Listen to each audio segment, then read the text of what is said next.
ये भजन है तुम्ही सर्वेश्वरेश्वर ब्रजेंद्र कुमार।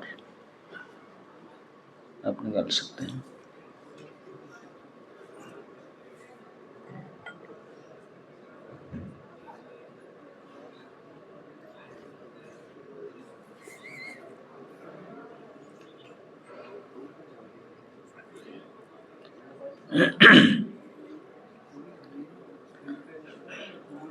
तुम्ही सर्वेश्वरेश्वर ब्रजेंद्र कुमार।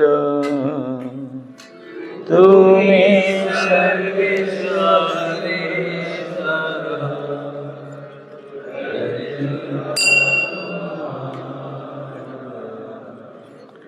तुम्हार इच्छाए विश्व सृजना संहार।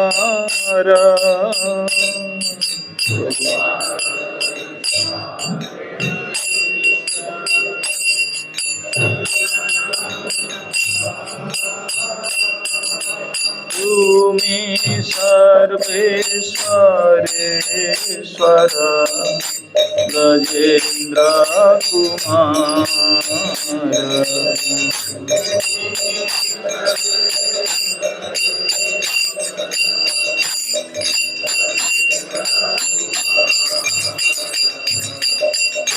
तब इच्छा मते ब्रह्मा करे न सृजन।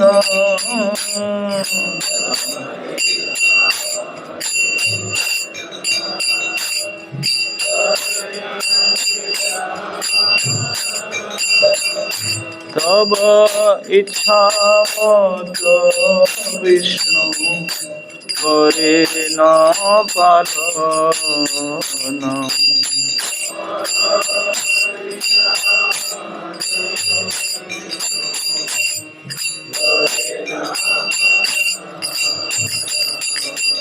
तुम्ही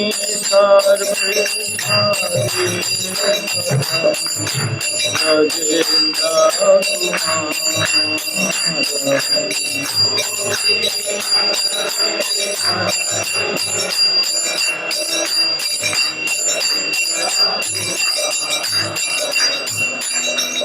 तब इच्छा मते शिव करे न संहार।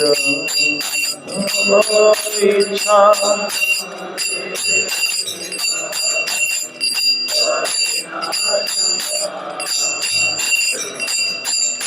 तब इच्छा मते माया श्रीकारागार।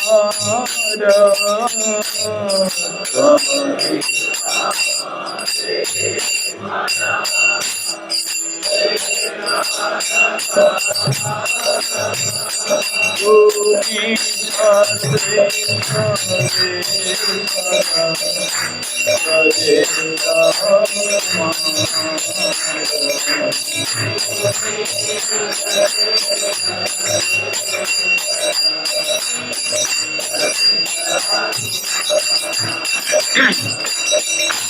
तब इच्छा मते जीवे जन्म मरण। तब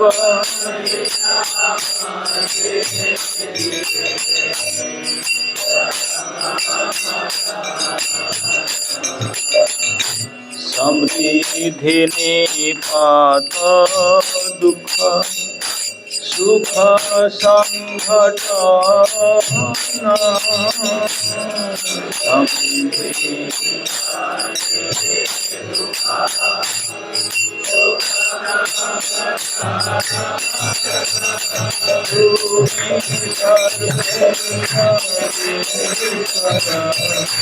ब्रजेंद्र कुमार।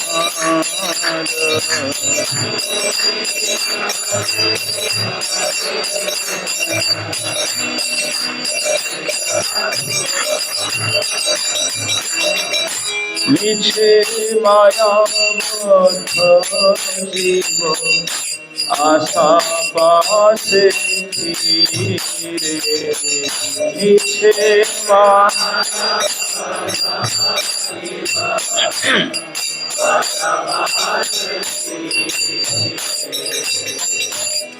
তব ইচ্ছা বিন কিছু করিতে না পারে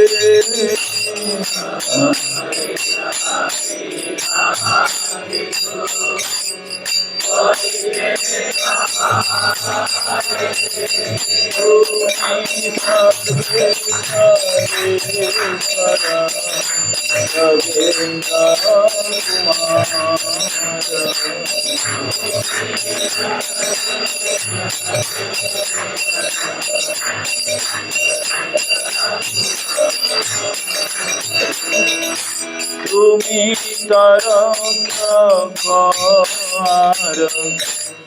পালক আমার তুমি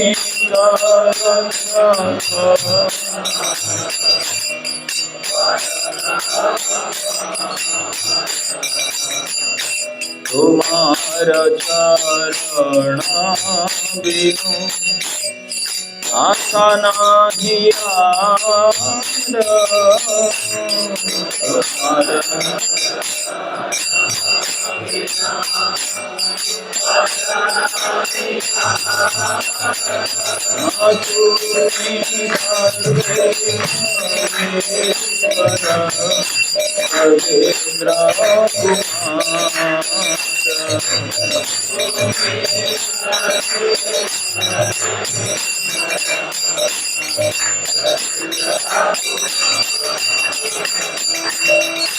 নিজ বল চেষ্টা প্রতি ভরসা ছাড়িয়া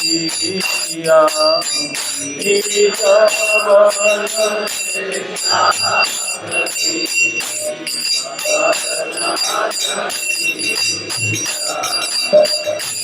তোমার ইচ্ছায় আছি নির্ভর করিয়া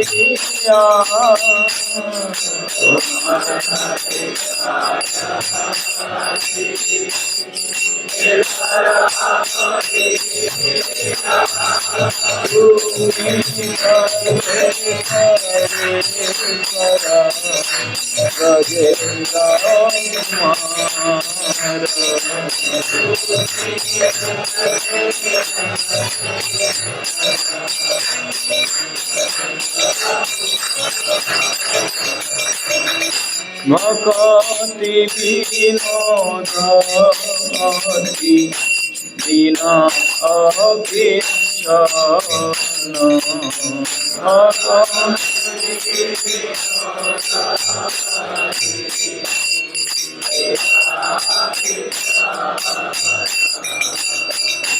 তোমার ইচ্ছায় তার জীবন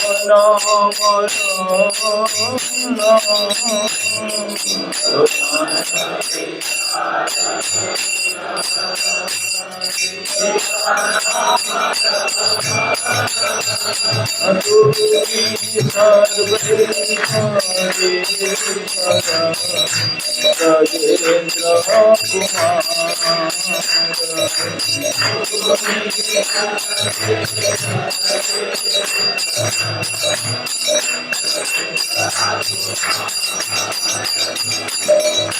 হরে Krishna Krishna Krishna Hare Hare Hare Ram Ram Ram Hare Hare Hare Krishna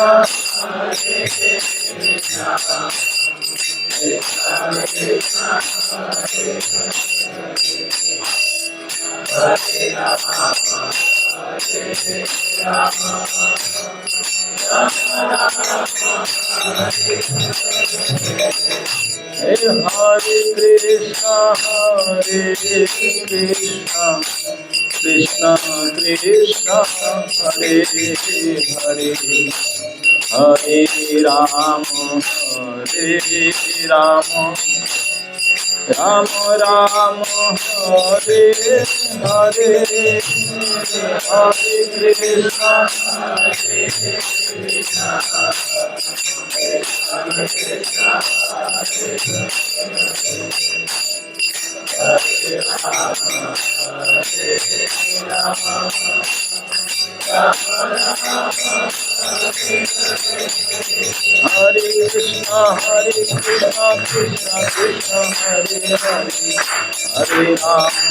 Ram, Ram Ram, Hare Hare, Hare Krishna, Krishna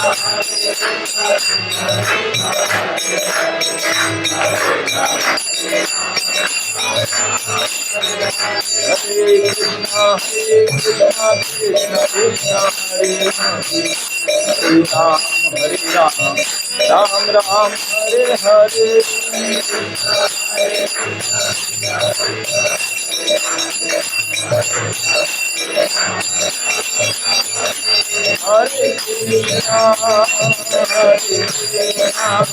Krishna Krishna, Hare Hare, Hare Ram,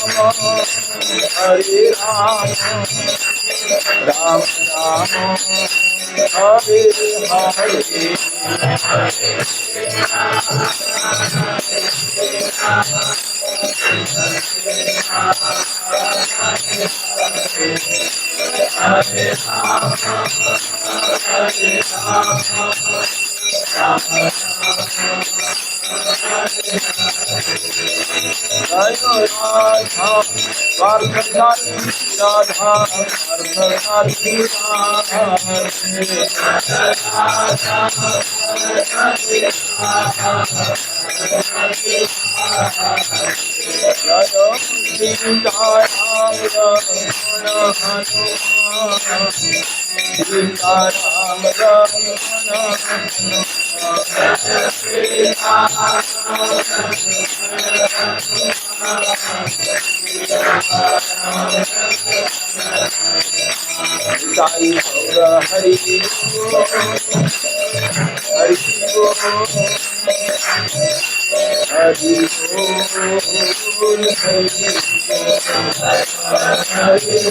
Hare.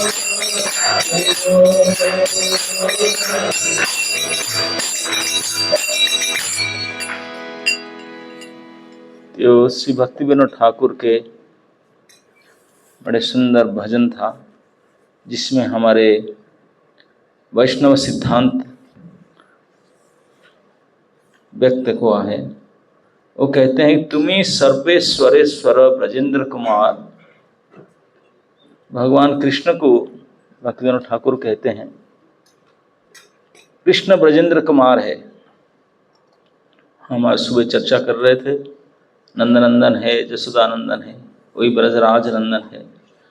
तो जो वृंदावन के अधिपति श्री नंद महाराज के पुत्र ब्रजराज नंदन, वही सर्व ईश्वर के ईश्वर है। ईश्वर तो बहुत हो सकते हैं, ब्रह्मा भी ईश्वर है, शिव जी भी ईश्वर है, और भी कई अपने आप को ईश्वर मानते हैं। जितने ईश्वर हैं, इन ईश्वर को भी ईश्वर ये नंदनंदन ब्रजेंद्र नंदन है, सर्वेश्वरेश्वर। और क्यों सर्वेश्वर कहते हैं उनको? तो प्रमाण करते हैं कि तुम्हारा इच्छा है विश्व सृजन संहार। क्योंकि भगवान श्री नंदनंदन कृष्ण की इच्छा के अनुसार ही इस सृष्टि के निर्माण होता है, पालन होता है और उसका संहार भी होता है। तब इच्छा मते ब्रह्मा करे न सृजन। वही ब्रजेंद्र नंदन कृष्ण की इच्छा के अनुसार ब्रह्मा सृष्टि कार्य करते हैं। तब इच्छा मते विष्णु करे न पालन।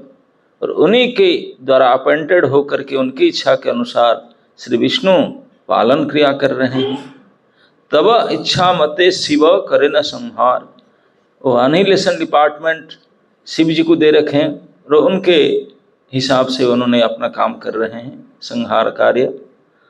तब इच्छा मते माया सुजे कारागार, और माया देवी जो दुर्गा देवी, दुर्गा के इंचार्ज है, उन्हीं के इच्छा के अनुसार ये जेल बनाया, दुर्ग बनाया।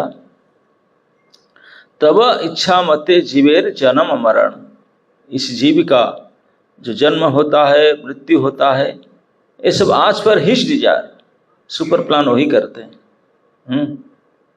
समृद्धि निपात दुख सुख संगठन, केवल जन्म मृत्यु नहीं, किसी जीव का प्रोग्रेस होता है, उन्नति होता है, किसी का अवनति होता है। समृद्धि, निपात, सुख, दुख आदि आदि जितने जो कुछ घटना घटती है सब उन्हीं के प्लानिंग के अनुसार होता है, उनके इच्छा के अनुसार होता है। मिछे मायाबद्ध जीव आशा पासे फिरे, झूठ मूठ में हम माया से बंधे हुए जीव बहुत कुछ आशा करते हैं, ये कर डालूंगा, ये कर डालूंगा, ये करूंगा, इसे करता हूँ, इसे प्लान। हम कितने भी प्लान करें, कुछ भी करें, हम मायाबद्ध जीव झूठ-मूठ बहुत हम आशा करते रहते हैं, लेकिन उनके इच्छा के बिना कुछ भी नहीं कर सकते, कुछ भी नहीं होता। हम देखते हैं बड़े बड़े, हम तो छोटे छोटे हैं, भारत के अधिनायक सरकार बड़े बड़े मंत्री पद में रह करके योजना बनाते हैं, 5 वर्षीय, 10 वर्षीय, 20 वर्षीय योजना। एक बहुत बड़ी भारत के नेता थे, 20 साल के लिए सपना देखे, 20 साल में पूरा काया पलट कर देंगे देश के, 20 वर्षीय योजना, लेकिन खुद 20 वर्ष नहीं जी पाए, योजना क्या करे। तो इसलिए विनोद ठाकुर कहते हैं कि जीव आशा बहुत करता है, इतना ही कर सकता, लेकिन आपके सैंक्शन के बिना नथिंग विल हैपन। तब इच्छा बिना किछु करिते न पारे। आगे कहते हैं तुमी तो रक्षकार पालक आमार, आप ही हमारे रक्षक हो और पालक हो। तुम्हारा चरण बिना आशा नहीं यार, आपके चरण के बिना there is no hope, there is no scope, कोई आशा नहीं है। निजा बल चेष्टा प्रति भरोसा छाड़िया, तुम्हारा इच्छा अच्छी निर्भर करिया।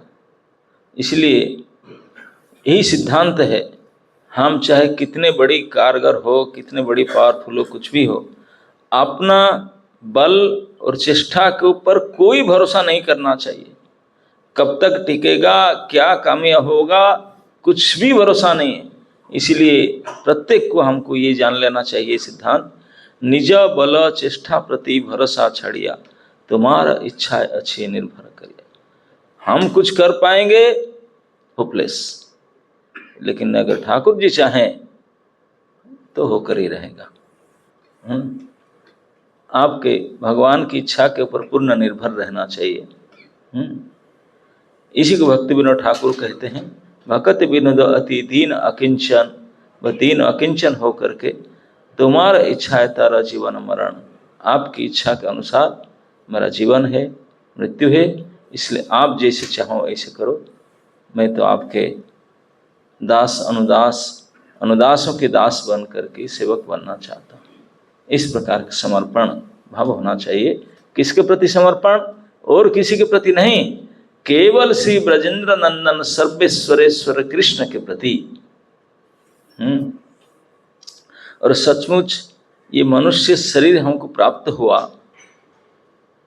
उसका जब लक्ष्य के बारे में हम चर्चा करें, किस लिए हमको सुविधा मिला है कि नहीं, तो हम लोग तो ज़्यादा कुछ जानकार नहीं है, हमारे पास ज्ञानी है, लेकिन जो बड़े बड़े विचारवान पुरुष है, नाना प्रकार के विचार विमर्श करते हैं, वो इस सिद्धांत पर उपनीत होते हैं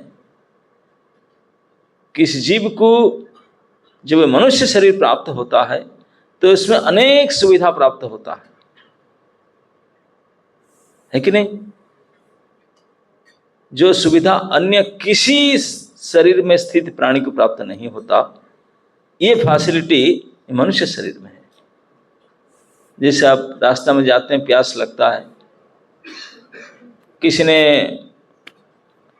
बड़े उदार व्यक्ति डोनेट करके मीठा पानी, बिस्लरी वाटर, फ्रीज लगा करके ग्लास सब रखा हुआ, आप जाओ टैप खोलो, ग्लास में पानी लेकर के पियो, पी सकते हैं आराम से, व्यवस्था है। लेकिन ये व्यवस्था केवल सभी के लिए करके गया उदार व्यक्ति, लेकिन मनुष्य के अलावा और कोई पशु पक्षी, उनको भी तो प्यास लगता है, वो पी सकते हैं क्या? गाय भैंस है, चिड़िया है, वो पी सकते हैं? नहीं। यद्यपि उनको मना नहीं है, बट दे क्या नॉट, कर नहीं सकते। ये मैं केवल एक छोटी सी उदाहरण दिया, ऐसे ऐसे अनेकों उदाहरण से आप विचार कर देख सकते हैं। जो सुविधा इस मनुष्य शरीर में है, ये बाकी किसी शरीर में नहीं है। अच्छा बुरा सोच ही नहीं सकते बेचारे। प्रभुपाद जी ने एक बात में बोलते थे, बोले बकरी है, बकरी तो सब देखे होंगे ना, हाँ दिल्ली वाले हैं, देखते हैं बकरी तो देखे होंगे, बकरी तो खाते हैं, तो देखे क्यों नहीं होंगे।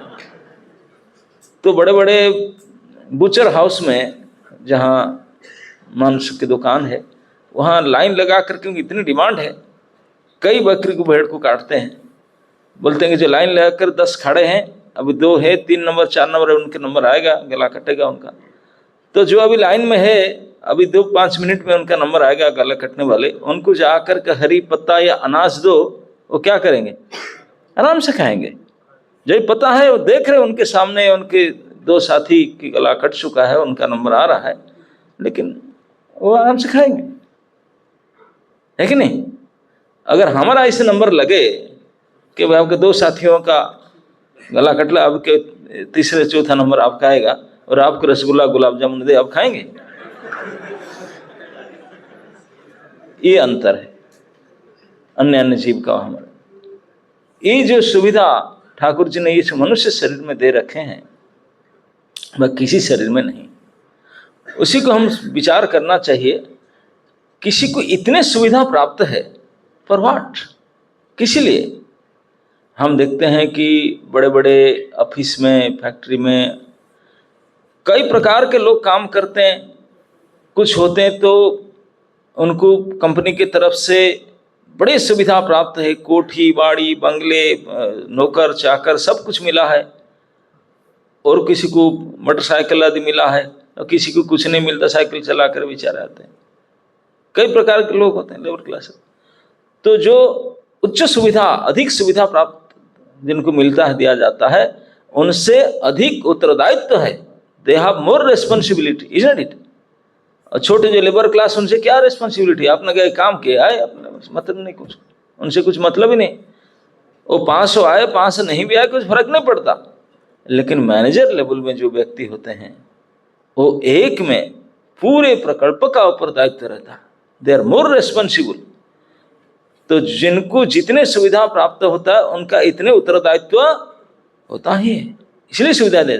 तो हमको प्रकृति की तरफ से ठाकुर जी ने इतने सुविधा दिए हैं इस शरीर में, तो हमारा उत्तरदायित्व भी कुछ सभी प्राणियों से सबसे अधिक होना चाहिए। लेकिन हम सुविधा तो लेते हैं, उत्तरदायित्व नहीं करते हैं। ये उत्तरदायित्व है क्या? कि हम हमको समझे क्या है, हम वो किस लिए हैं, हम क्या है और किस लिए हैं, इसको समझ जानना है। बाकी किसी के पास से जानने का सुविधा ही नहीं, क्षमता नहीं है, मनुष्य जान सकता है। अर्जुन ने भगवत गीता में कृष्ण को पूछे, आई थिंक 9th चैप्टर के अंतिम भाग में, अनित्यम लोकम असुखम लोकम। बोले प्रभु ये तो मैं गड़बड़ कर दिया, आई मीन रॉन्ग एड्रेस, मैं रॉन्ग एड्रेस में आ गया। बोले क्यों? बोले दुनिया में कोई चाहता है मरना? कोई नहीं चाहता, सब जीना चाहते हैं, लेकिन यहाँ मरना ही पड़ता है। कोई दुखी होना चाहते हैं? नहीं, यहाँ दुखी होना ही पड़ता है।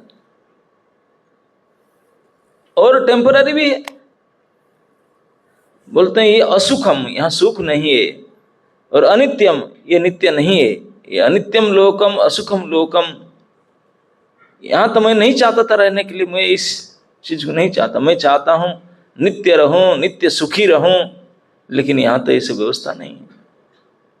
मैं इस जगह पर आ गया, अनित्यम असुखम लोकम इमं प्राप्य, उसको मैं प्राप्त हो गया, अब क्या करूं? तो भगवान कृष्ण ने अर्जुन को बताते हैं, अगर इस जगह पर आ गए रंग एड्रेस में, अभी क्या करना है ना, only one thing you have to do, अनित्यम असुखम लोकम इमं प्राप्य भजस्व माम।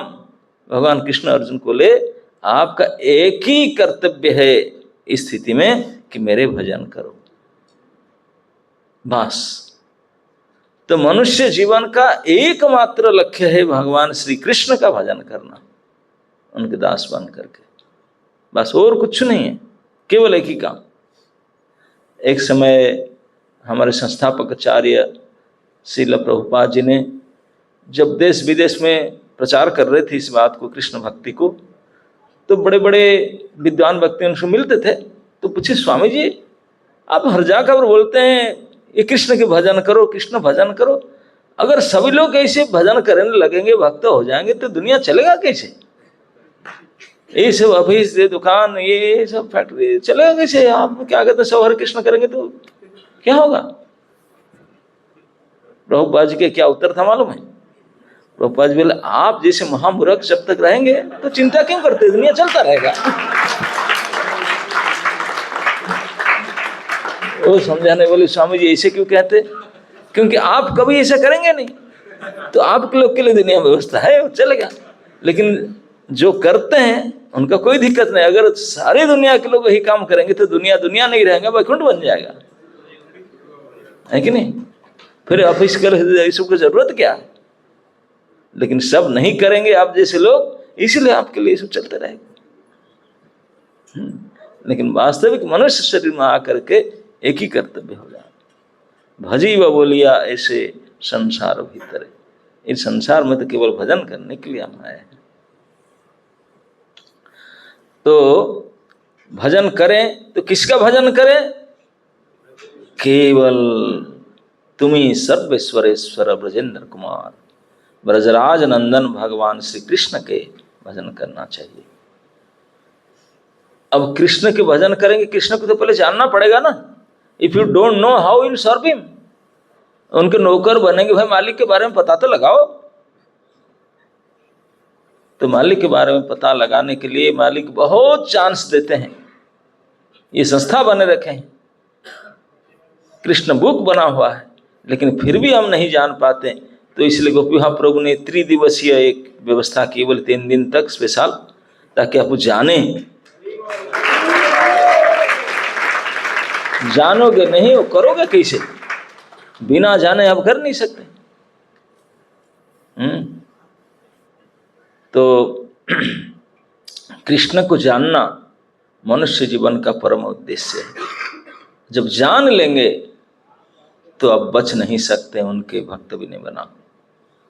You have to be devotee of Krishna.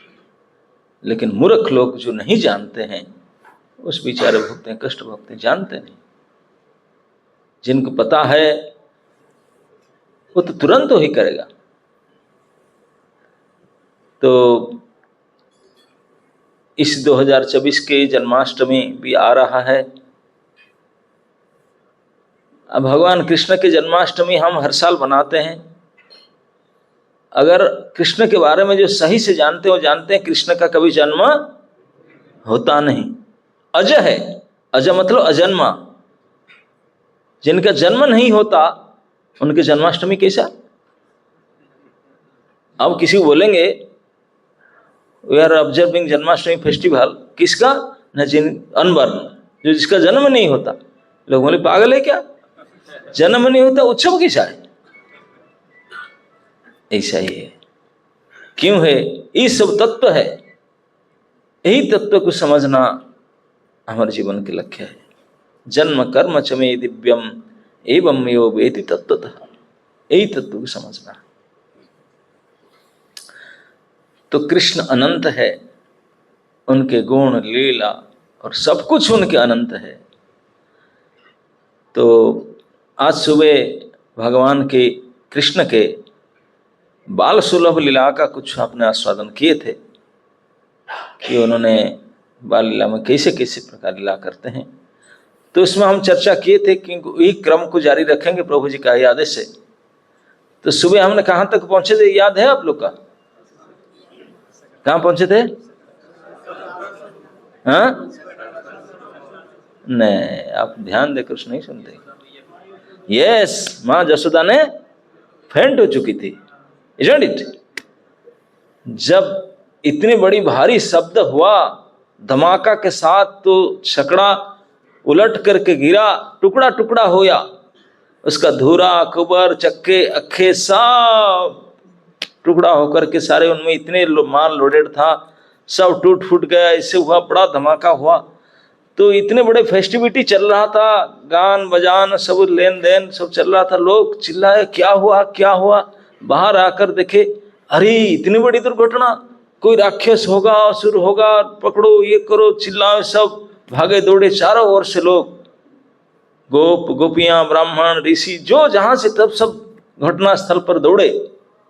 इतने बड़े भारी एक्सीडेंट कैसे हुआ, सब दौड़ करके आए। उस सकड़ा के, इस सकट के नीचे सुरक्षित रूप में मां जसोदा ने अपने लाला को पलना बांध कर ही रखा था। उनको चिंता पड़ी, अरे मेरे लाला, ये गाड़ी तो पता नहीं इतने बड़े भारी एक्सीडेंट हो गया, उनका क्या हुआ? वो तो इसमें लटका हुआ था। इसी की चिंता में देखा कि छकड़ा का अवस्था इस प्रकार हो चुका है, दुख के मारे उनमें मूर्छित हो गई। मां रोहिणी ने दौड़ करके गई, देखा कि एक्चुअली हुआ था क्या। जब छकड़ा के को ठाकुर जी के चरण स्पर्श मात्र किया, अरे चरण उछार रो रहे थे, अभी 3 महीने के तो थे। थोड़ा अंदाज करिए, जब हम लोग 3 महीने के थे, भूल तो गए हैं, लेकिन मम्मी वगैरह को पूछिए, जब हम 3 महीने की उम्र के थे कितना ताकत था हमारा, है ना? नहीं, हाथ पैर उछालते होंगे, मक्खी के भी नहीं उड़ा सकते इतने पावर तो था लेकिन ठाकुर जी के बल दिखाए अपने। ऐसे अति नन्हे नन्हे छोटे छोटे अरुण कोमल चरण, अति से कोमल चरण, अब रोते हुए पैर उछाल रहे थे। इसी उछलते हुए चरण जस्ट स्पर्श मात्र कर लिया था। ये विशाल सकट बड़ी ट्रेलर जैसा था और लोडेड था, हाई लोडेड। उसको स्पर्श मात्र किया और कहां उड़ गया आकाश में। इतने शरण का स्पर्श मत, इतने बल था। और जब वो उड़ गया, वो उसी में पीछे बंधा हुआ था पलना, उसका क्या हुआ? क्योंकि मां जसोदा ने जब लेकर के जा करके अपने लाला को वहां पलना को बांध रही थी, तो देख रही थी लाला के मुंह तो छूट नहीं सकता, महाआकर्षण है, उसको देखते हुए बांध रही थी, तो गांठ ठीक से नहीं बनी थी। भगवत इच्छा से सब होता है, भगवान की इच्छा अनुसार मां जसोदा यहां देख करके वहां बांध रही थी, वो यहां गड़बड़ हो गई, बांधी नहीं ठीक से, आधा फंसी रही, क्योंकि वो देख रहे थे। और बच्चों भी साथ उनको करके भूल गए कि गांठ ठीक से नहीं लगा थी, ये नाम के मात्र लगी थी। और जैसे वो पैर लगा, छकड़ा जब उड़ने से पहले उपक्रम हुआ तो वो गांठ खुल गई थी, फिसल गई थी। और 4 अंगुल ऊपर से तो था पलना, नीचे दब गया। 4 अंगुल नीचे कोई गिर जाए, कोई चोट लगेगा? कुछ नहीं हुआ। लालम बिल्कुल सकुशल है, पलने पर है, वो तो वही है, वो वही है। और वो लोडेड ट्रक उड़ गया, वो जो हाई लोडेड ट्रक था वो तो उड़ करके पलट खा करे क्या क्या नहीं हो गया। और जो 5 लड़के थे वो देख रहे हैं, अरे लाला ने किक मार के उड़ा दिया उसको।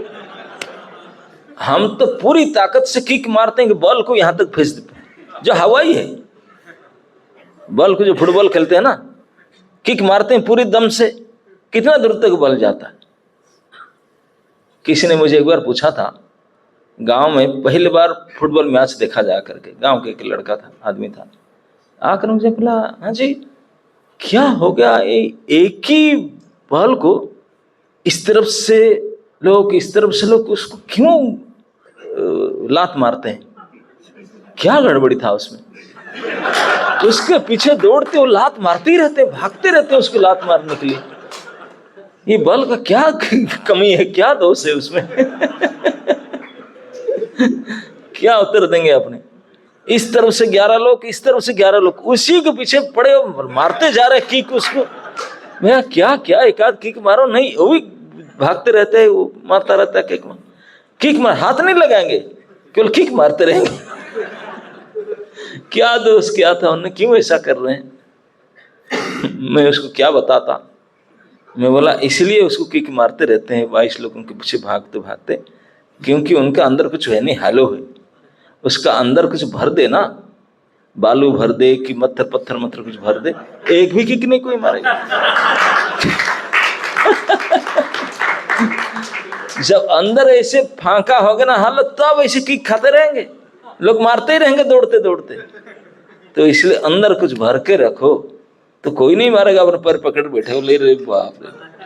अगर भरा हुआ बल होता, एक किक मारते तो पैर लेकर हॉस्पिटल जाते, दूसरा नहीं मारते। अब बेचारा बल में कुछ नहीं है, हवा भरा है, उड़ता रहते, उसमें मारते रहते पकड़। इसी वजह से तो इस प्रकार उनको किक मार के उड़ा दिए। लोडेड ट्रक था, ऐसा नहीं कि वो फांका था, वो तो हवा था, लेकिन जो सकट था ये तो हाई लोडेड था। वो तो देख रहे थे अति आश्चर्य से बालक लोग। लेकिन जो हुआ, अब घटना तो घट चुका था, अब लोग दौड़ करके देख रहे थे, बड़े सभी का आंख निकल आया था।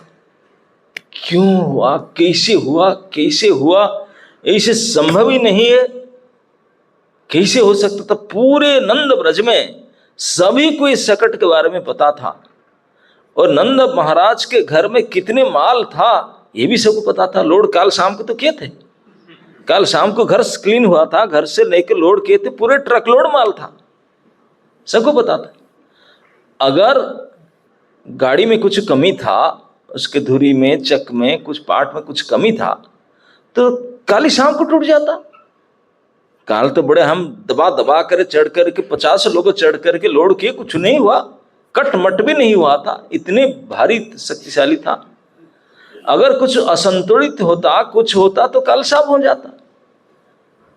और ऐसा भी कुछ नहीं है, कोई इतने भारी सकट को उलट पालट के लिए आशा हो सकता है कि ये गोष्ठ है, मतलब लाख लाख सा गाय है, बैल है, बड़े वृषभ हो, दो बड़े बड़े सांड लड़े तो लग गए, कुछ सांड फांड कुछ है नहीं, सब गए हैं चरने के लिए, ना कोई बैल है ना गाय, कोई है ही नहीं। और कोई साइक्लोन भी नहीं हुआ, कोई हाथी फाती भी ये नहीं आया। बोले हाथी और सांड से तो और पलटेगा ही नहीं, लेकिन अगर हो भी कोई ऐसे दुर्घटना, सांड आकर के धक्का लगा दे, मार दे, या हाथी आकर मार पलट दे, कुछ ना, कोई हाथी है ना सांड, कोई नहीं है, ना कोई वायु साइक्लोन है, ना कोई ऐसे प्राकृतिक कुछ नहीं है। और अगर कोई आदमी उसको पलट दे, बोले ये तो 50 से 100 बलिष्ठ गोप जाकर मिल कर भी उसको पटक नहीं सकते। कल तो 50 रुपये लोड करने में लगे थे, उसको पलटा नहीं सकते। तो हाउ इट हैपन, हुआ कैसे? ये प्रश्नवाची सभी के ललाट पर आया, सबके ललाट पर एक ही प्रश्नवाची, हाउ इट हैपन। इतने विशाल, पूरे हमारे गांव का सबसे महासकट, सबसे बड़ा ट्रक, और हाई लोडेड था, कैसे इसे हो गया? बिल्कुल एक एक टुकड़ा टूट गया है उसका, मतलब ऑपरेशन में नहीं हो सकता, जुड़ नहीं सकता, इतने भारी एक्सीडेंट हुआ। सभी का मन में कुछ जानने का प्रयास है ना, नहीं कोई साइकिल में गिरने, किसी गिरा, सब कई मतामत देते हो इसके वजह से, इसके वजह से। लेकिन जितने लोग इकट्ठा हुआ, हजारे गोप गोपियां, सब, किसी को कोई बोलने बनती नहीं थे, क्या बताएं। कोई बोलता इसके कारण लेते, ये भी कारण नहीं, ये भी कारण नहीं, कोई सटीक कोई अंदाज भी नहीं कर सकते थे कि कैसे हुआ। नंद महाराज, बड़े बड़े ऋषि, ब्राह्मण, गोपियां सब आकर दौड़ आए, देख करके सब आश्चर्य की सीमा में। पता तो करना होगा, नंद आंगन में, कोई ज्यादा दूर की बात नहीं, महाराज नंद के आंगन में ही ऐसे अति विस्मय घटना घटा, तो उसको जानना तो पड़ेगा ही। इन्वेस्टिगेशन कमेटी फॉर्म हुआ, अन्वेषण जारी हुआ, पूरा अच्छे अच्छे लोगों को मिला करके इन्वेस्टिगेट करेंगे, बिल्कुल पता लगाना पड़ेगा अन्वेषण करके how it happen, why it happen. बड़े बड़े विज्ञ व्यक्ति की कमेटी बैठा और खूब जांच पड़ताल किए, जीरो, कुछ नहीं मिला, कोई कारण नहीं पता चला। वो बेचारे क्या करे, जो संभावना था सब रूल आउट है, कुछ नहीं। वो बच्चे 5 यहाँ खेलते तो बोलते हम बतावे, और सब बच्चे लेस देन 3 years old, 1.5-2 साल के बच्चे थे। उन्हीं के तो 3 महीना के थे, वो कोई 6 महीना के 8 महीने के, ऐसे सब थे। वो बोलते हम बतावे, अरे हम इतने पक्के बाल वाले जट्टे वाले, हम नहीं बता, तुम बताओगे, क्या बताओगे, तूने क्या बताओगे, कुछ बुद्ध बोले। बच्चे जोड़ कर बतावे, हम बताओ, हमको तो कुछ बताना, तू क्या बता। इन्वेस्टिगेशन कमेटी इंचार्ज बोला क्या बताओगे, बताओ। बच्चे दौड़ करके गए। हुआ था क्या कि पालने पर तो वो रो रहे थे। जब एक्सीडेंट भारी हो गया था और ट्रक पलट कर टूट टाट गया, माल टूट गया था, भगवान रो रहे थे क्योंकि बच्चे से हट गए, भगवान के लिए दिस नथिंग। वो रो रहे थे पलने में, और बच्चे आश्चर्य को देख रहे थे, इतना हजारों लोग इकट्ठा होकर करे, उनको तो बेचारे रो रहे। रोहिणी देवी सीधा दौड़कर बोले पलने में देखो लाला क्या हो। देखे जाकर शिशु बिल्कुल सकुशल है, कुछ भी नहीं हुआ। उनको उठाकर दौड़कर आए। नंद गृहिणी जशोदा जो मूर्छित अवस्था में थी, उसको उठाकर उनके गोद में दिए, उनको चेत आया। अच्छा, जैसे उनको चेतना आया, आंख खोली, तो मां जसोमता ने आंख खोल करके अति आश्चर्य के साथ अपने संतान के, अपने शिशु के एक एक अंग, चरण से लेकर के सिक तक बिल्कुल ध्यान से देखने लगी। कहीं गड़बड़ी तो नहीं है, इतने भारी एक्सीडेंट हुआ, क्या है, कुछ है, देखे कुछ भी नहीं है। वो तो रो रहे, बोले काहे को डिस्टर्ब कर रहा है, उनको भूख लग रहा है, उनको सुला कर अपने फेस्टिवल कर रहे थे। सब देखे, कई बोले ने डाला तो डर गई होगा, इसलिए डरा होगा, इतने बड़े भारी हुआ। तो जो भी हुआ किसी को कुछ पता नहीं चला। ऐसे आश्चर्य में देखती हुई माँ जसोदा ने जैसे अपने गोद में ले ली बालक को, और बालक ने तुरंत अपनी माँ के साड़ी के ओट में उनके स्तनाग्र को मुंह में ले लिए और एंगेज हो गया। हम दूध पीते पीते बस सो गए। उनको अब किसी का ना आनंद से चुप हो गए, जो रोना उनका बंद हो गया, क्योंकि निखिल आश्रय, समस्त अखिल ब्रह्मांड को आश्रय देने वाले अब रो रहे थे, उनको आश्रय चाहिए था, इसलिए तो रो रहे थे। किसका आश्रय चाहिए था? मातृ स्तन का आश्रय चाहिए था, मातृ अंक का। माँ जसमती के आश्रय उनको चाहिए था, उनके गोद में उन स्तनपान करना चाह रहे थे, इसलिए ये सर्वेश्वरेश्वर रो रहे थे। उनको कौन समझे, जब माँ के गोद में गए हमसे चुप हो गए, दूध पीने लगे। और दूध पी रहे थे, युवा इन्वेस्टिगेशन कमेटी, उनका आश्चर्य की सीमा नहीं था। बच्चे जो बोले क्या बताओगे, वो 4 बच्चे दौड़ते दौड़ते आए। माँ जसमती बैठी थी, उनका गोद में लाला बिल्कुल मुंह छिपा करके दूध पी रहे थे। उनके 2 चरण बाहर थे, आ करके छोटी छोटी अंगुली में उसके दाहिने पैर में लगा करके इसी ने किया, ये नहीं किया, बोलते इसी पैर ने किया। वो तो रो रहा था, उनको क्या पता, लेकिन इसी पैर में, इसी राइट लेग, इसी ने एक्सीडेंट किया। बोला हम देखें, चश्मा थोड़ी लगाया था हमने, ओपन आई में हम देखें, इसी राइट लेग ने whole accident happened because of this. कोई विश्वास करेगा? बोले हट यहां से, झूठ कहीं से लोग बिल्कुल सत्य भाषण कर रहे हैं, लेकिन कोई समझने के लिए तैयार नहीं। बोले यार ये बच्चों वाली बात, हट, ये 3 महीना के लड़का ये हाई लोडेड ट्रक को ऐसे उड़ाकर पटका दिया, व्हाट आर यू टॉकिंग। कोई नहीं विश्वास करते, बड़े बड़े इन्वेस्टिगेशन कमेटी इंचार्ज, लेकिन सत्यवाल बोल रहे हैं। वो बोल रहे हैं कि हम देखें, हमारे सामने इसी पैर ने लगाया था, इसी अंगुली ने लगाया, और वो ये हालत हुआ। अब माने न माने क्या करें। बहुत विचार विमर्श करके बोले जो हुआ और तो कुछ कारण तो पता नहीं चला, बच्चे ये बात कह रहे हैं, वो तो विश्वास योग्य था नहीं। तो जो भी हो, सर ऋषि मंडली, ब्राह्मण और बाकी बुला करके बोले सबके इकट्ठा करो, जो हो गया हो गया, बड़ा भारी अमंगल हुआ है, इस अमंगल के निराकरण तो करना पड़ेगा।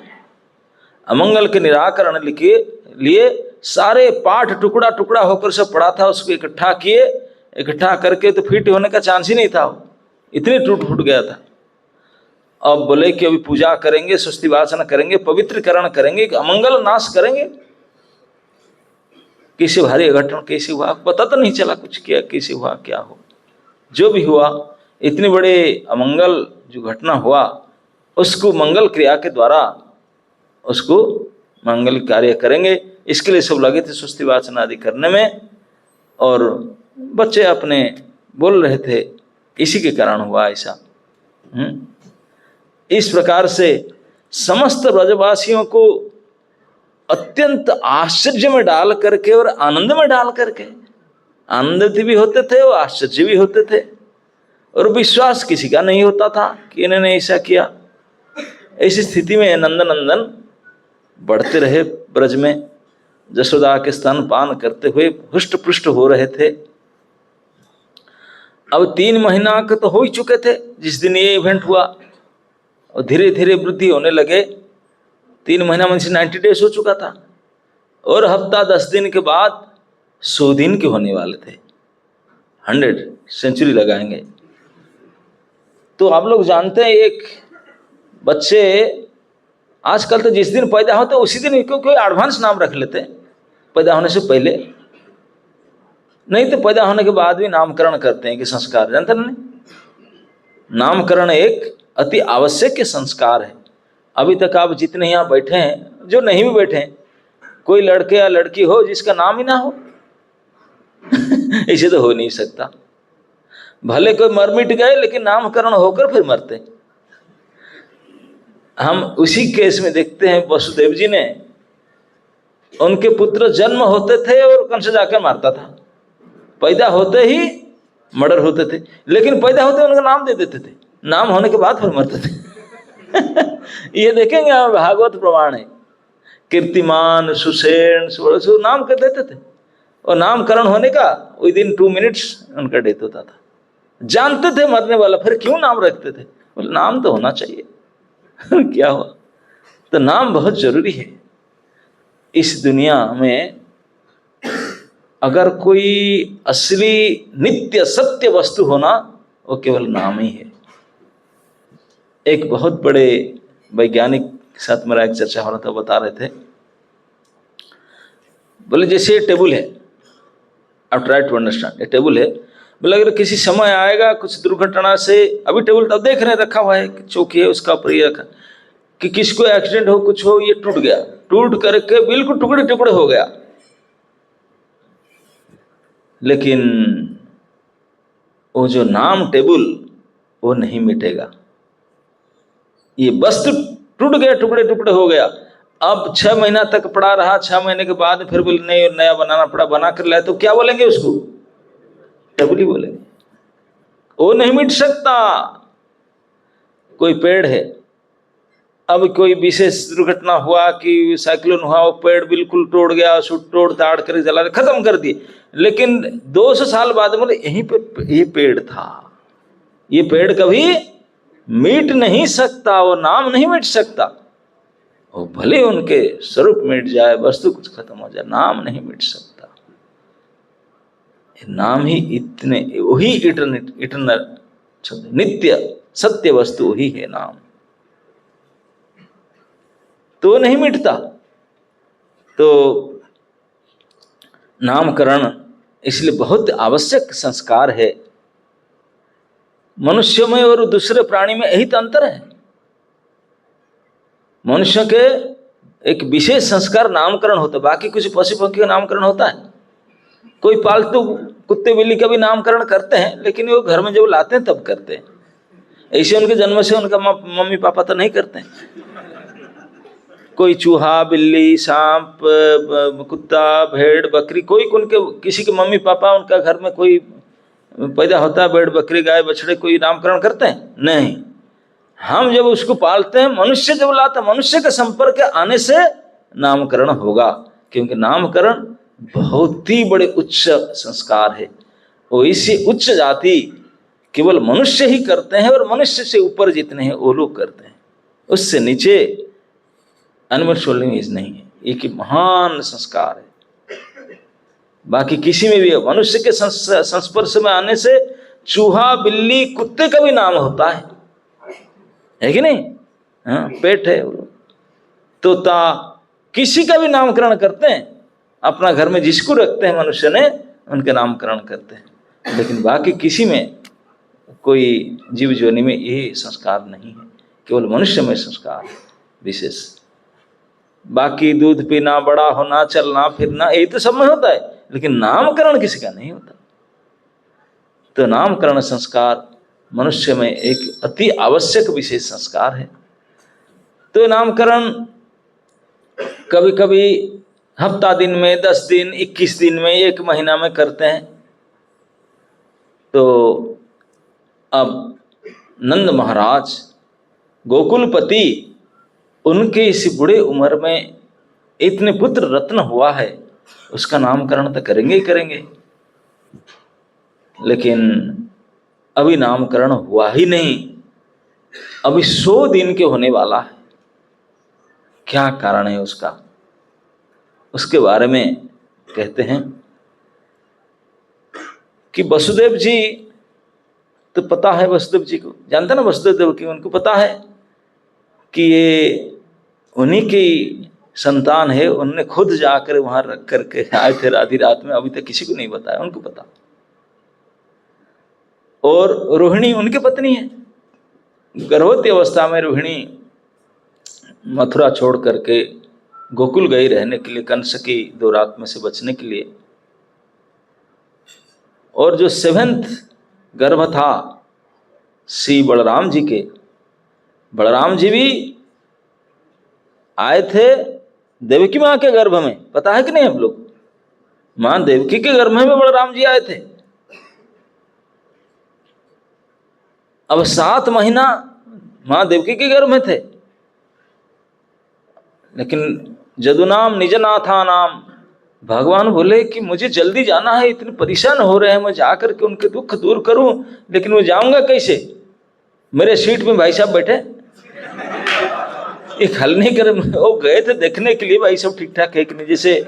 जैसे कोई बड़े मंत्री फंत्री का प्रोग्राम होता है ना, बड़े वीआईपी प्रोग्राम, तो पुलिस एक्टिव होता है, म्यूनिसिपैलिटी एक्टिव होता है, सब करते हैं, साफ सफाई सब ठीक ठाक होता है। फाइनली चेकिंग, कई चेकिंग होगा, फाइनली जो उनके निजी सचिव, प्राइवेट सेक्रेटरी, वो आएगा देखने के लिए सब ओके है कि नहीं, तो बोलेंगे sir okay now you can come. तो उनके इंस्पेक्शन फाइनल होता है। तो इस प्रकार जितने जो हुआ, फाइनल इस भगवान के निजी सचिव श्री बलराम है। भगवान के डायरेक्ट उनके मुख्य निजी सेवक श्री बलराम। वो हर अवतार में भगवान के एक बार नजदीक रह करके उनकी सब प्रकार की सेवा करने वाले श्री बलराम। वो बोले मैं जाकर फाइनल चेकिंग ऑर्डर कंफर्म करूंगा कि आप आओगे कि नहीं, कैसे। तो बलराम जी आए थे 7th में, और आ करके देखे सब ठीक ठाक है, ओके, लेकिन जा नहीं रहे। अरे इसी सीट पर ठाकुर जी आएंगे, आप अपना जगह पर जाओ। उनका जगह रोहिणी माता के पुत्र नित्य है, रोहिणी गर्भ में जाना चाहिए, लेकिन वो जा नहीं रहे, यहीं बैठे। अब भगवान को जल्दी पड़ी है, मुझे जाना है, सीट खाली नहीं है। भाई साहब सीट पर बैठे, मैं कैसे जाऊं? अब पहले होता कि छोटे भाई होता, बोल दिया होता है गोद यार, अब बड़े भाई है, मैं कैसे बोलूं उनको? भगवान बोलते मैं कैसे बोलूं, भाई नहीं उठ रहे। तो इसलिए मैडम को भेजे, माया मैडम को। भगवान ने बोले जाओ, बड़े सतर्क के साथ, सावधानी के साथ, सम्मान के साथ भाई साहब को वहां ट्रांसफर करो, आपने सीट पर ले जाओ, उनको कोई कष्ट नहीं होना चाहिए। ध्यान देना, मेरे भाई साहब हैं और बहुत खतरनाक है, अनंत है, कुछ भी कर सकते हैं। तो इसलिए उनको ले करके ना, कहाँ ले जाऊं? गच्छ देवी ब्रजंग भद्रे, माया देव को बुला करके भगवान बोले कि ब्रज में जाओ। ब्रज तो में कभी गई नहीं, माया का क्या काम है ब्रज में भाई? वो ब्रज में कभी नहीं जाती है, उनका ये एरिया नहीं है। बोला मेरे जोन महीन में तो कोई आया नहीं, कैसे पहचानूंगा ब्रज कौन सा? गच्छ देवी ब्रजंग भद्रे गोप गोभीर अलंकृतम। वो लोग मैंने जो एक होता ना पहचानने के लिए, क्या बोलते हैं, लैंडमार्क, एक लैंडमार्क देना होता, कैसे पहचानोगे ये घर?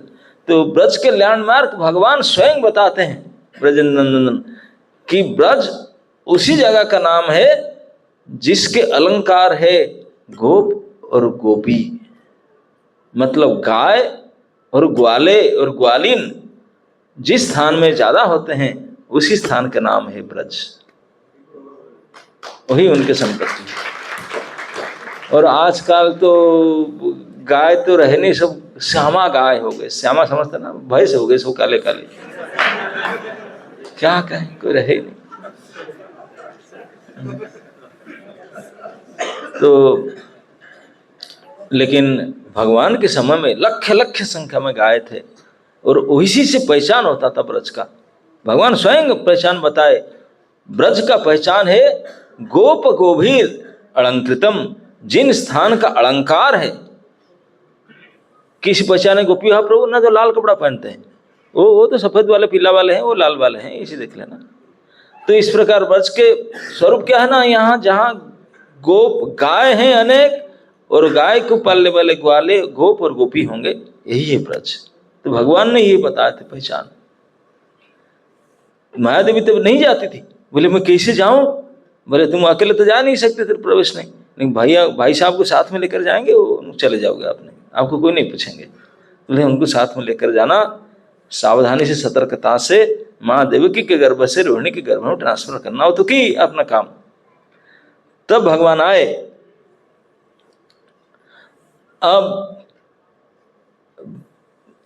भगवान आए, लेकिन अब नंद महाराज को पता है बात कि रोहिणी की मैंने भेजा था गोकुल में, अब रोहिणी का बेटा हुआ है,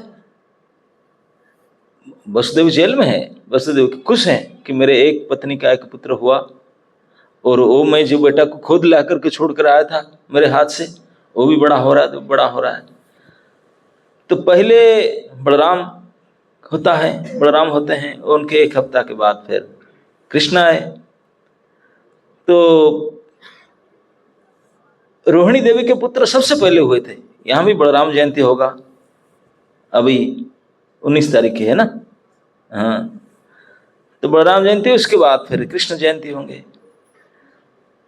तो रोहिणी के कुमार होने के बाद में वसुदेव जी ने एक खबर भेजे, संदेश भेजे नंदराय के पास कि मेरे कुमार का संस्कार में शीघ्रता ना करें, ये मैसेज भेजे। क्योंकि दुनिया जानता है तो रोहिणी वसुदेव की पत्नी है, कुछ विपत्ति के कारण आकर यहाँ रुकती हैं और वही उनका संतान उत्पन्न हुआ है, तो ये वसुदेव के बेटा है। तो वसुदेव जी ने खबर भेजे कि कुमार का मतलब मेरे पुत्र का कोई संस्कार में शीघ्रता ना करे, मैं बताऊंगा जब वो करना, अभी मत करना। नंद महाराज इतने उदार व्यक्तित्व है, इतने सभ्य व्यक्ति है, वो इसलिए कृष्ण का कोई संस्कार नहीं करते हैं। बोले कैसे, बड़े का नहीं होगा तो ये मेरे बड़े बेटा जैसा है, बड़े का नहीं, छोटे का मैं कैसे करूं।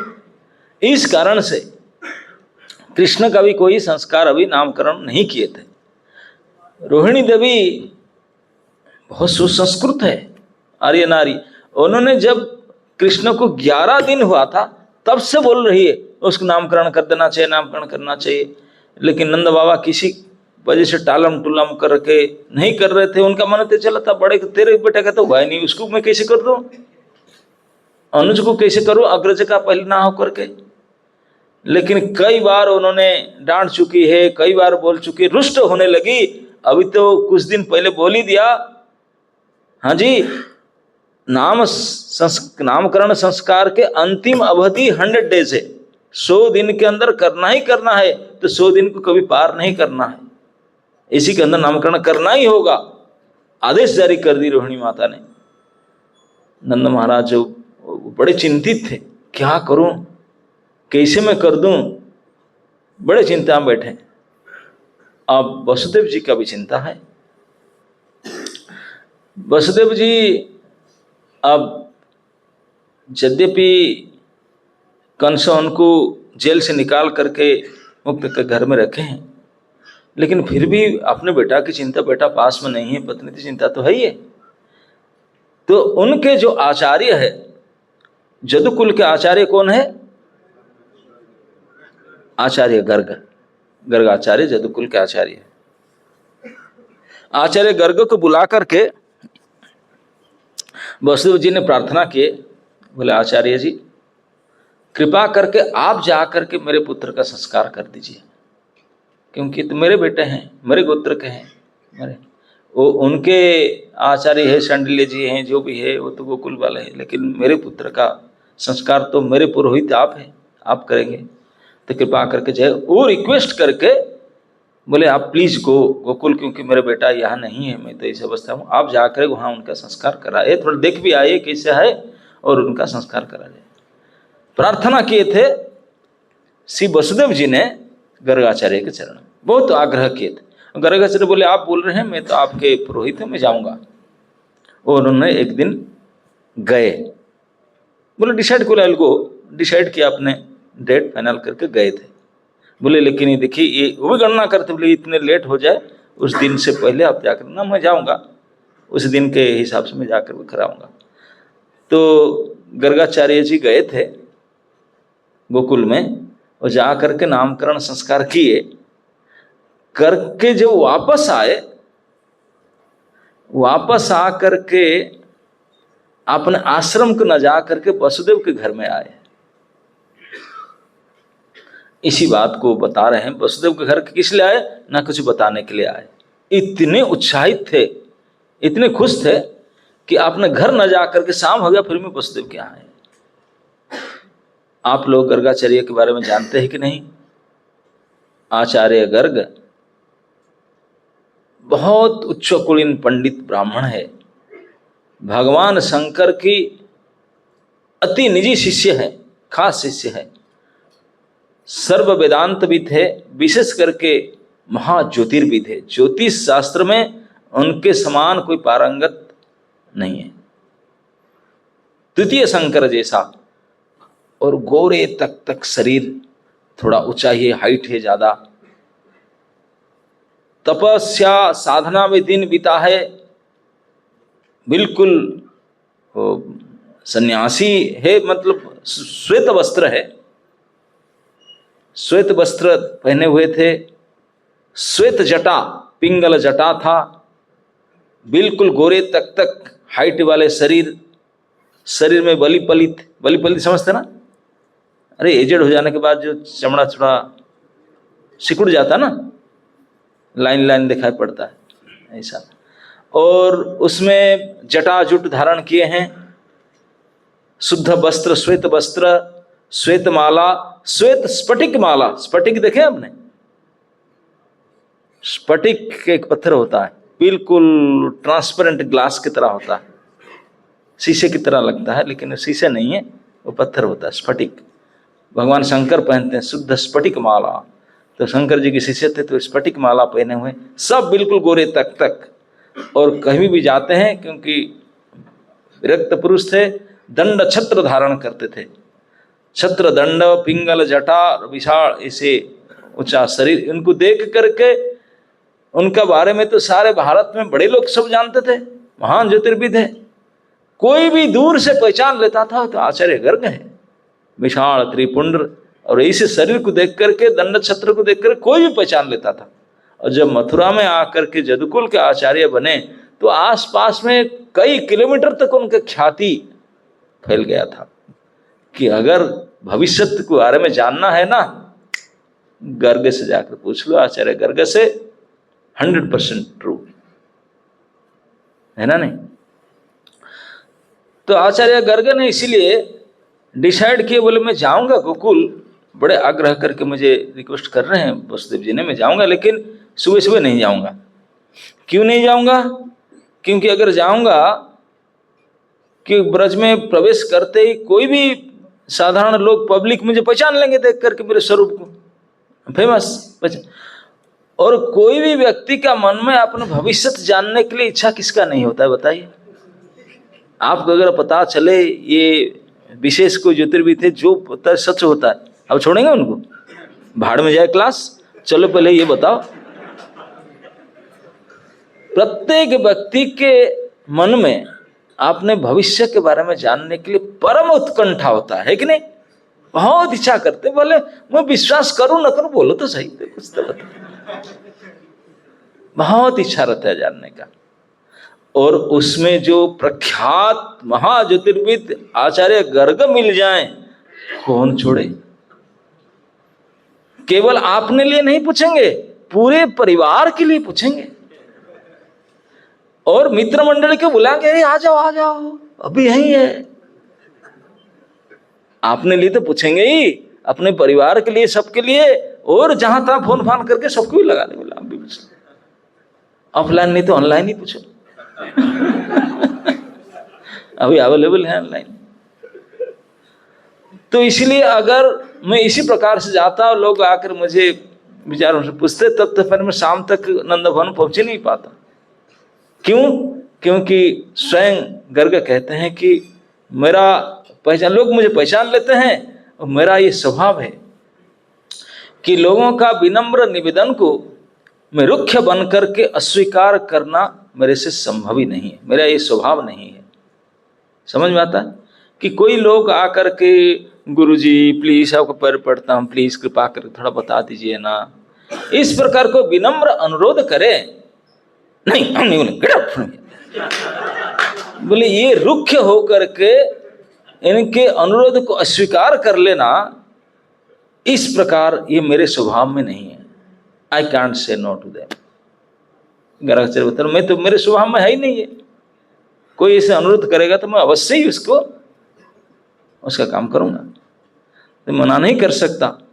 और इसी वजह से इसलिए मैं आश्रम से बाहर ज्यादा निकलता नहीं, क्योंकि यही है खराब। कोई लोग मिल जाते हैं इतना, वहीं भी बैठ जाते हैं, फिर और आगे बढ़ नहीं पाता। तो इसलिए गर्गाचार्य ने डिसाइड किए कि मैं जाऊंगा थोड़ा लेट में, क्योंकि गोप सब ग्वाले हैं, सबका घर में हजारों संख्या में गाय है, लाखों संख्या में गाय है। वो सुबह गोदहन आदि करेंगे और 8-9 बजे तक उनका तो ऑफिस ही है, गाय लेकर निकल जाते हैं चरगाह के, फिर आएंगे शाम तक, कोई घर में नहीं रहते। तो गाय लेकर गोष्ठ से निकल जाए तब मैं जाऊंगा, कोई डिस्टर्ब नहीं करेंगे, एकांत में बृहस्पति से मिलूंगा, ब्रजराज तो राजा है, वो घर में रहेंगे। तो ही विचार करके उस दिन निकले थे। सुबह अपने प्रातः नित्य क्रिया आदि करके, ब्रेकफास्ट आदि ले करके थोड़ा लेट में निकले थे। और सच में जब निकले थे, रास्ता में कोई पब्लिक मिले नहीं उनको, क्योंकि सब गए थे गांव सब गोष्ठ में। और उन्होंने बड़े जल्दी से दोपहर से पहले, मतलब 10-11 बजे तक, ज्यादा दूर तो है नहीं, 10 किलोमीटर था, पहुंचे। और नंदराय ने गोष्ठ में ही उनको मिले थे, वो भी घर में नहीं थे, गोष्ठ में ही थे। नंदराय ने जैसे देखे, उनको दूर से पहचान लिए, आकर के प्रणाम किए साष्टांग। ये बात श्री गर्गाचार्य ने वसुदेव को बताते हैं उनके घर में जाकर के। जब वसुदेव को बता रहे थे शाम को श्री गर्गाचार्य ने, तभी उनके शरीर में रोमांचित हो रहा था, उनके निर्मल दृग से आंसू झर रहा था, अपने आप को बड़े कंट्रोल करके बोल रहे थे। तभी भी उनके स्मरण जब आ रहा था और बोल रहे थे, बोले हे वसुदेव। वसुदेव आपको प्रणाम किए, बोले आचार्य आप आए। बोले रुको, कोई पूजा अर्चना मुझे नहीं, क्योंकि आज तो आचार्य गर्ग स्वयं वसुदेव जी का पूजन करना चाहते हैं।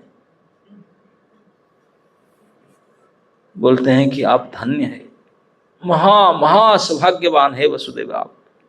क्या बताऊं, आपके आग्रह से, आपके अनुरोध से मैं आज गोकुल गया था। अच्छा गए थे ना? आज गया था। अगर आपके आग्रह के अनुसार आज मैं ब्रज न जाता तो मेरा जीवन अपूर्ण असफल रह जाता, मेरा जीवन परिपूर्ण ना होता। बोले मैंने खुद इस मनवंतर के शुरुआत में, सृष्टि के शुरुआत में मैंने, मतलब इतने पुराने है वो, सृष्टि के शुरुआत में मैंने खुद साक्षात्कार कर चुका था कि इस सप्तम वैवस्वत मनवंतर के 28तम द्वापर के अंत में साक्षात स्वयं परात्पर परम ब्रह्म परम पुरुष भगवान इस धरा पर पधारेंगे। बोले ये बात मुझे तभी पता चल गया था। ज्योतिष विज्ञान के अनुसार मैं गणना कर चुका था, मैं साक्षात्कार हो गया था। लेकिन उनके साक्षात दरस और परस आज आपकी वजह से मुझे मिला, इसीलिए मैं घर न जाकर आपके पास आया, आपको स्वागत धन्यवाद देने के लिए कि आपके कारण आज मेरा जीवन कृतकृत्य सफल हो गया। धन्य है। अब क्या बताऊं, मैं बताने जा रहा हूं, इसलिए आपने आपको मैं संभाल नहीं पा रहा हूं, इतने अद्भुत रोमांचित हो रहा हूं मैंने।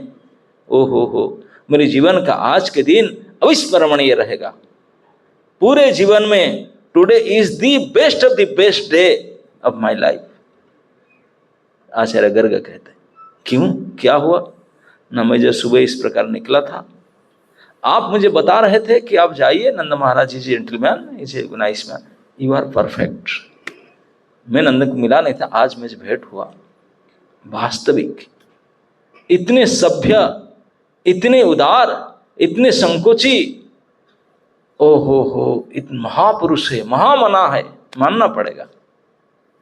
Is not ordinary, extra ordinary personality.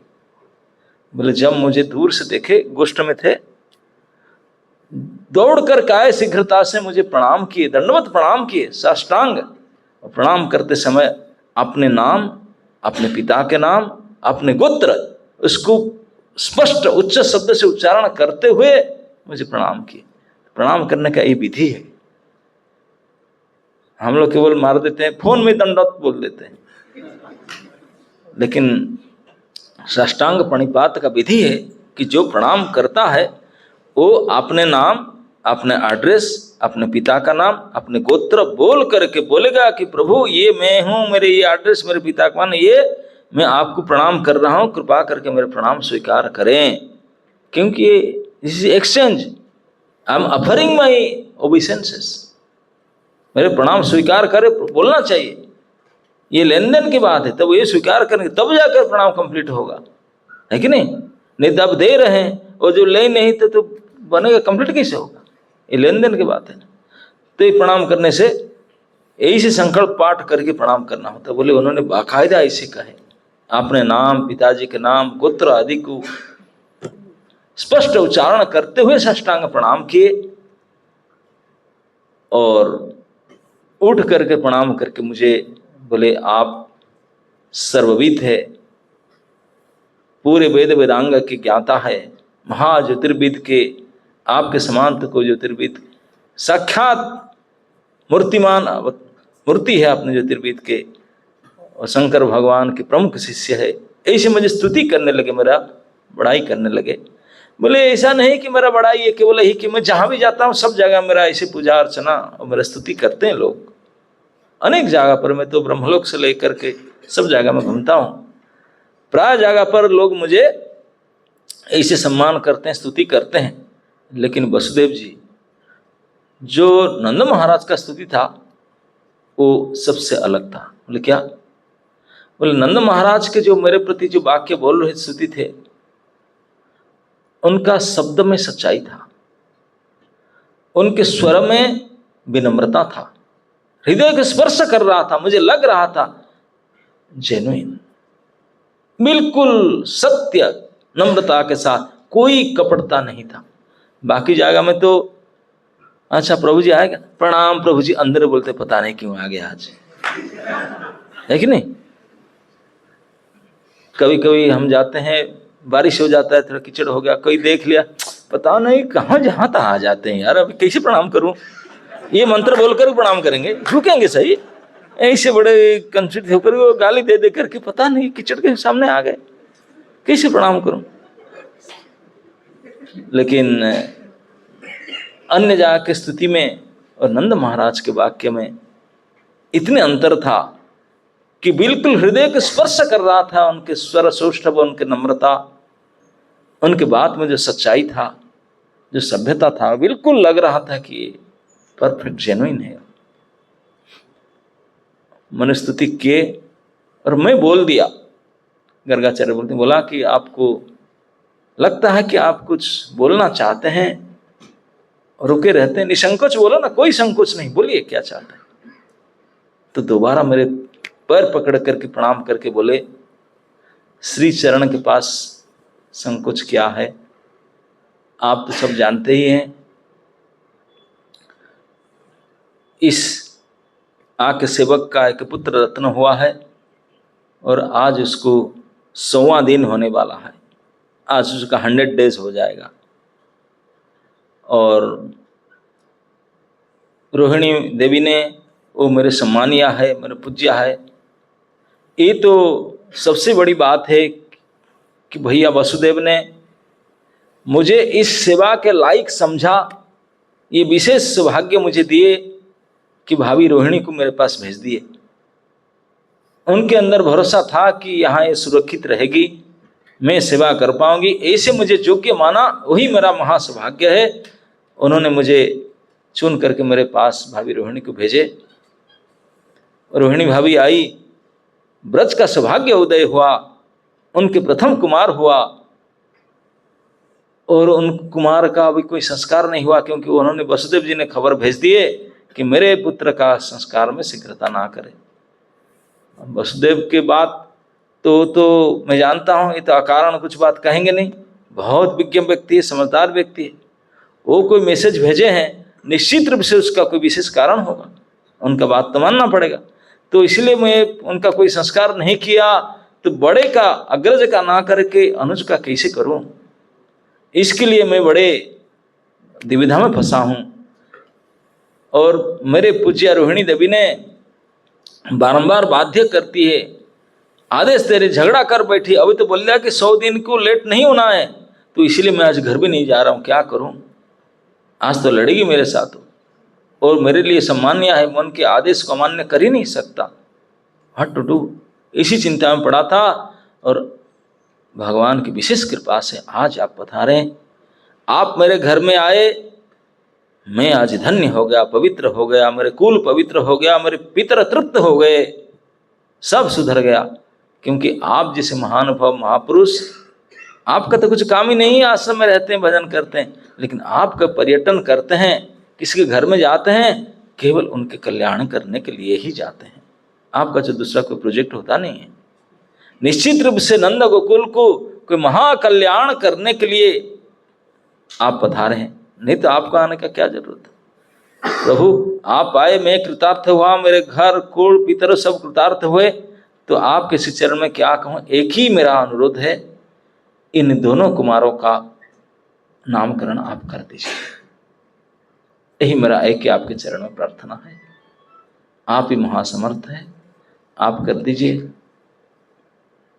तो जैसे मुझे ऐसे अनुरोध किए, उनका जो बात में भद्रता था, सभ्यता था, जो नम्रता था, सौजन्यता था, उसको देख करके गर्गाचार्य बोलते हैं, I was super pleased, very very pleased by his behaviour.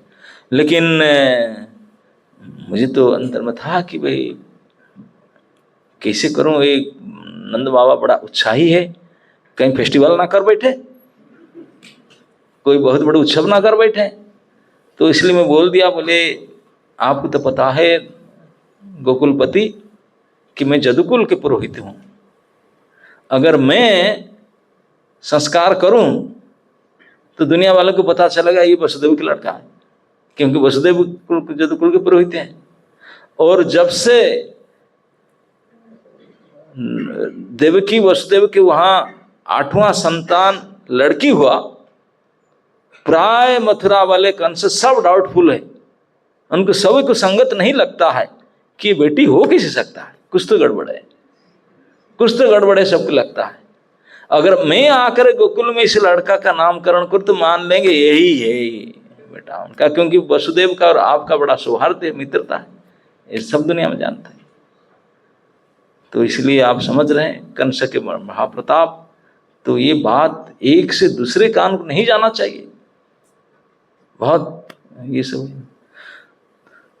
तो इसे मैं जो बोला, गर्गाचार्य जब इस बात बताए तो तुरंत श्री नंद महाराज ने बोले, आचार्य चरण को कोई चिंता की बात नहीं, 2 से तीसरी वादी वो कैसे जानेगा, कोई संभव आशंका नहीं छोड़ेंगे कि बात कोई फैले। मैं कोई उत्सव नहीं करूंगा, मेरे भाइयों को नहीं बुलाऊंगा, मेरे बंधु बांधव ज्ञाति कुटुंबों किसी को नहीं बुलाऊंगा, कोई फीस्ट नहीं, भंडारा नहीं, पूजा नहीं, यज्ञ नहीं, हवन नहीं, कुछ नहीं। केवल मेरे दोनों पत्नियों को, दोनों कुमार को ले आने के लिए खबर करता हूं। यही गोष्ठ में, ये तो गौशाला है, उसको कोई, ये तो परम पवित्र नित्य पवित्र स्थान है, जहां गोमय डली होता है, जहां गोबर डली गिरता है, ये स्थान नेचुरली पवित्र होता है। आप लोग को पता है, आप इटालियन मार्बल लगाए घर में, लेकिन लक्ष्मी पूजा की कोई पूजा करेंगे, कोई देवता नहीं आएंगे उसमें बैठने के लिए जब तक गोबर नहीं लिपेंगे, है ना? नहीं, गोमय वसती लक्ष्मी, तो बाकी किस चीज में नहीं आते। तो गौशाला नित्य पवित्र स्थान है जहां गोबर रहता है। तो नंदराज के गोष्ठ में सेवक लोग ने सुबह सुबह गोधन, जब गाय दोहन के बाद में, गाय लेने से पहले सेवक ने गोबर उठा करके साफ कर दिया, सूख गया, अभी बड़े पवित्र है, गोबर के सुगंध आ रहा है, गोमूत्र गोबर के। हम लोग को तो आजकल के मॉडर्नाइज लोग है, दुर्गंध लगता है, लेकिन वास्तविक वेरी वेरी पवित्र है। तो बोले यहाँ पे तो कोई पवित्रकरण करना जरूरत नहीं, जमुना के बाजू में है, जमुना जल ले आएंगे, थोड़ा स्वस्ति पाठ करके आप ही यहीं कर दे, कोई आपको भी ज्यादा आडंबर करना नहीं चाहिए, अभी कर दीजिए। सचमुच उन्होंने थोड़े जमुना के जल, दुर्भग्रास और थोड़े पुष्प ले आए और जल ले आए, तो मैं पंचोपचार में पूजा कर लिया, गणपति पूजन कर लिया, और उन्होंने अपनी दोनों पत्नी को, रोहिणी भाभी को और उनकी पत्नी जसोदा को बुलाए। दोनों अंक में दोनों कुमार को लेकर के आए। जसोदा जी ने अपने अंक में, अपने गोद में रोहिणी नंदन को लेकर आए थे, रोहिणी भाभी ने अपने गोद में जसोदा नंदन को लेकर आए थे। समझ गए ना? छोटे को भाभी ने लाई थी, रोहिणी भाभी ने, और गोरे को, बड़े को जसोदा देवी ने लेकर आए। लेकर आकर के पहुंचे तो सबसे पहले जसोदा की गोद से बड़े कुमार का पहले नामकरण होगा। जैसे स्वस्ति वाचन करके गर्गाचार्य बैठ गए, आसन बिछा दिए, ऐसे बैठ गए, तो बड़े कुमार को जसोदा की गोद से लेकर के और उनके रख दिए उनके गोद में। गर्गाचार्य देखे, बोले ये देखो साक्षात अनंत शेष हैं, उनका मैं नामकरण क्या करूं, उनका तो नाम, उनका नाम है। बोले वसुदेव आपको तो पता है, आपके जो गोरा कुमार है, गौर कुमार आपके, उन बेटा का, रोहिणी नंदन का नाक्षत्रिक नाम तो शेष है, और वो तो है ही है शेष हमेशा, लेकिन गोकुल के लिए ये ठीक नहीं था, तो इसलिए मैं उनको लेकर के, नंद बाबा देख रहे थे क्या नाम दूंगा, उनका क्या नाम रखेंगे। मैं बोला देखिए, उन्होंने इतने सुंदर रूप है, कितने गोरे तक तक कर्पूर गौर उनका स्वरूप है, और पूरे संसार में सभी को अति सुंदर लगेंगे, सबको आनंद प्रदान करेंगे, तो इसलिए उनका नाम राम होगा। रमयति इति राम। सबको, सभी रमण करेंगे उनके गुण में, उनके रूप में, सौंदर्य में, इसलिए उनका नाम राम होगा। उनका नाम राम नाम नित्य है ही। और बोले अच्छा ना, क्योंकि इस सृष्टि में जितने बलशाली लोग हैं, बलवान है, उनके शिरोमणि होंगे, सर्वश्रेष्ठ बलवान होंगे, इसलिए एक नाम उनका बल भी होगा। बृहस्पति को यह नाम बड़ा पसंद आया, बलिया है ना? नहीं, बल है और राम है, और बड़े सभ्य होंगे, इसलिए नाम उसको बलभद्र बोलेंगे कि भद्र है, वेरी जेंटल। और क्योंकि अपने दोनों कुल, जदुकुल में, गोपकुल में, पूरे जदुवंश में सभी व्यक्तियों को आकर्षण करेंगे, अपने अंदर कोई मन मिटाव मनुष्य कुछ हो तो उनको मिटा करके संगठन को बनाए रखेंगे, इसलिए उनका नाम संकर्षण भी होगा। तो इसे नाम कहा, और प्रभाव, बोले उनके तो प्रभाव पूरे जगकुल में फैलेगा। सभी लोग उनको स्वाभाविक रूप में अपना नेता मानेंगे, उनके अधीन रहना पसंद करेंगे, और सभी को पालन पोषण, सबको रक्षण करने के लिए वही उदार चरित्र सभी को सुविधा देंगे, बड़े दयालु होंगे, और सब अपने से बड़े उनको दादा मानेंगे, हमेशा सबका दादा बन करके नित्य रहेंगे। छोटे बड़े सब उनको मानेंगे कि आपने ज्येष्ठ श्रेष्ठ वही हैं, आपने पालक रखे, इस प्रकार से मानेंगे। ये उनके प्रभाव होगा। और संकर्षण के रूप में, बलभद्र के रूप में, बलराम के रूप में, राम के रूप में, बल के रूप में, दाऊ दादा के रूप में उनकी प्रसिद्धि होगा। ऐसे कह करके जब उनका नामकरण किया और मेरे गोद से उनको उठा करके उनको जसोदा की गोद में लिख रहे थे, उनको रख दिए। रोहिणी देवी ये नाम को सुन करके मुझे प्रणाम की, अपने बेटा का नामकरण हुआ। प्रणाम कैसे की? बोले आंचल बिछा करके नीचे फिर प्रणाम की। ये एक तरीका है जो स्त्रियां प्रणाम करती है, खाली धरती पर प्रणाम नहीं करते, यहाँ अपने साड़ी के पल्ले बिछा देते हैं फिर उसको प्रणाम करते हैं, क्योंकि धरती उनके भार को सहन नहीं करती। इसलिए स्त्रियां को दंडवत प्रणाम, साष्टांग प्रणाम मना है, धरती देवी सहन नहीं करेगी। उनको पंचाम करना है और वो भी कुछ डालकर प्रणाम करते हैं, सर लगाते हैं। तो उन्होंने प्रणाम की, विधि की ज्ञाता थी। अभी दूसरे कुमार, आपके जो छोटे कुमार है, उनको वसुदेव जी ने रोहिणी दीदी के भाभी की गोद से लाकर जब मेरे गोद में डाल दिए, रखे, तो बस गर्गाचार्य बोलते हैं कि उनके शब्द में, उच्चारण करने में कुछ त्रुटि आने लगा। बोले मैं तो अपने आप को संभालने के लिए बहुत परिश्रम करना पड़ा, कंट्रोल नहीं कर पाया मैंने अपने आप को, सारे शरीर में रोमांचित आ गया, क्योंकि साक्षात परात्पर परम ब्रह्म के स्पर्श और उनके दर्शन, दरस परस कोई साधारण बात नहीं है। हाई करंट शरीर में आ गया, और मैं क्या कहूं, कुछ समय तो बिल्कुल निस्तब्ध हो करके रहा, बड़े कठिनाई से अपने आप को संभाल करके रखा। तब तो बोलने के आचार्य कुछ बताइए, उनके बारे में कुछ बोल नहीं रहे। तो बड़े संभाल करके बोलने का प्रारंभ किया। अब क्या बोले ये बात दूसरे सेशन में बताएंगे, है ना।